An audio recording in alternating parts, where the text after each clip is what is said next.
Niamatpur sub traffic guard আধিকারিকের স্মারকলিপি কংগ্রেসের পরীক্ষার্থীদের নিরাপত্তা বিষয়ে কুলটি ব্লক কংগ্রেসের পক্ষ থেকে সমাজ চেতনা কর্মসূচির অংশ হিসেবে নিয়ামতপুর ডিশেরগড় রাস্তাটি দীর্ঘদিন ধরে বেহাল অবস্থায় রয়েছে, যেখান দিয়ে পণ্যবাহী ভারী যানবাহন চলাচল করে। আজ থেকে শুরু হয়েছে উচ্চ মাধ্যমিক পরীক্ষা এবং আগামীতে রয়েছে আরও পরীক্ষা, কিন্তু এই রাস্তায় দুপুর 12টা থেকে জেনো এন্ট্রি খুলে দেওয়া হয়। পরীক্ষা চলাকালীন স্কুলের ছাত্রছাত্রীদের নিরাপত্তার কথা মাথায় রেখে কুলটি ব্লক কংগ্রেস সভাপতি সুকান্ত দাসের নেতৃত্বে আজ দুপুরে আসানসোলের কুলটি নিয়ামতপুর সাব ট্রাফিক গার্ডের ভারপ্রাপ্ত আধিকারিক মৃণাল কান্তি মুর্মুকে একটি স্মারকলিপি দেওয়া হলো। মূল্য দাবি, পরীক্ষা চলাকালীন নো এন্ট্রি যেন দুপুর 12টার বদলে বিকেল 3টে পর্যন্ত বজায় রাখা হয়, যাতে পরীক্ষার্থীরা নিরাপদে যাতায়াত করতে পারে বলে জানিয়েছেন সুকান্ত দাস।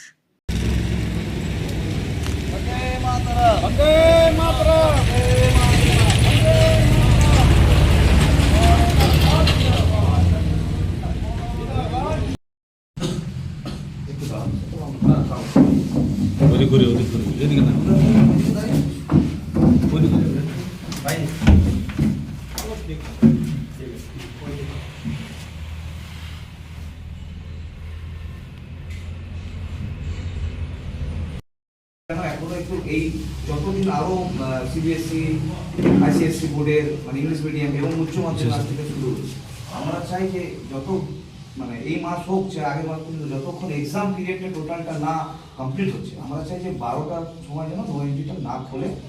আর 3টে যেটা করেছেন ওটা একটু 3টে টাইম যেটা একটা আপনার যেটা ধরুন একটা অর্ডার আছে, নর্মালি 12টা আছে এদিকে, ঠিক আছে। উনি অলরেডি এইটাকে নিয়ে কাজ করছেন, উনি বলেছেন, তার জন্য ওনাকে অনেক থ্যাঙ্কফুল যে উনি অলরেডি এটার মধ্যে চিন্তা করেছেন। কিন্তু কিছু জিনিস যেটা আছেন যে উনি ডাইরেক্টলি বলেছেন যে আমি ইমপ্লিমেন্ট করতে পারি না। আমি বললাম দেখুন, সিচুয়েশন হিসাবে আপনাকে ইমপ্লিমেন্ট করতে বলছি, নট পার্মানেন্ট আমরা ইমপ্লিমেন্ট করতে বলেছি। আর ইমপ্লিমেন্টটা কি আছে না, 12টা থেকে 3টে অবধি খালি ট্রাক চলাচলটা হেভি ভেহিকেলসটা বন্ধ রাখার জন্য। আর সেটা এখানকার ছাত্রদের স্টুডেন্টদের তাদের ভবিষ্যতের কথা ভেবে বলেছে, তারা এক্সাম দিতে যাচ্ছে, তাদের যদি কোনো দুর্ঘটনা ঘটে তার দায়িত্ব কে নেবে? তো সেইটা যাতে না ঘটনাগুলো ঘটে এরকম, সেটার জন্য তো উনি চেষ্টা করছেন। উনি বলেছেন যে আমি চেষ্টা করছি। তা আমরা চেষ্টা করলে হবে না, এটা আপনাকে করতে হবে। যদি না হয় কয়েকদিনের মধ্যে, তাহলে আমরা আমাদের মতন আন্দোলনে যাব। আমরা দরকার পড়লে সিপি অফিসে যাব, ট্রাফিকের যে উপরে আধিকারিক আছে তাদের কাছে যাব। কারণ এটা তো শুধু এটা কোনো পার্সোনাল ব্যাপার নয়, কোনো আমাদের লাভের ব্যাপার নয়, কোনো রাজনৈতিক ব্যাপার নয়, এটা সমাজকে নিয়ে পড়ে চলা। তো সমাজের যেটাতে মঙ্গল হবে, কংগ্রেস সেখানে রয়েছে। কর্মসূচি ছিল সমাজ চেতনা কর্মসূচি। ভাই আমরা কুলটি ব্লক কংগ্রেসের পক্ষ থেকে আমাদের এই নিয়ামতপুর তো ডিসেগড় রোডটা যে খারাপ অবস্থায় বেহাল অবস্থায় রয়েছে, তো এখানে ট্রাক গাড়ি হেভি লোডেড গাড়িগুলো চলছে এবং এখন পরীক্ষা চলছে।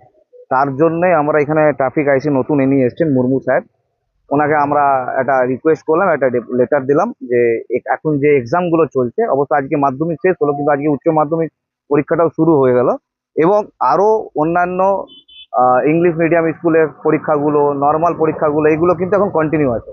তো আমরা চাই যে এই রোডটা অলরেডি খারাপ অবস্থার মধ্যে রয়েছে, বেহাল দশাতে রয়েছে, তার উপর এখানে হেভি লোডেড ট্রাক গাড়িগুলো চলছে এবং স্কুলে পরীক্ষার যেটা চলছে সেখানেও স্টুডেন্টরা যাওয়া আসা করছে। সেটা আমরা চাই যে এই যে নো এন্ট্রি, এই বড় বড় গাড়িগুলো 12টা থেকে যে নো এন্ট্রিটা খুলে দেওয়া হয়, আমরা ওনাকে রিকোয়েস্ট করলাম যে আপনি 12টার সময় নো এন্ট্রিটা খুলবেন না, আপনি 12টার পর মিনিমাম 3টের পর এই নো এন্ট্রিটা খুলবেন। যতক্ষণ এই পরীক্ষার এক্সাম পিরিয়ডটা চলবে আপনি এটাকে কন্টিনিউ রাখুন, মানে যত স্কুলের এক্সামগুলো আছে এই মাসটা আপনি এই সিস্টেমটা চালু রাখুন, যাতে 12টার থেকে নো এন্ট্রিটা যাতে না খোলা হয়। আমাদের সকলের কংগ্রেসের পক্ষে এটা দাবি যে আপনি এই নো এন্ট্রিটা এখন 12টা থেকে না চালিয়ে 3টের পর চালু করুন, যাতে আমাদের এখানকার যারা স্টুডেন্ট আছে, যারা আমাদের ভবিষ্যৎ, তাদেরকে কোনো রকম দুর্ঘটনার কবলে যাতে না পড়তে হয়।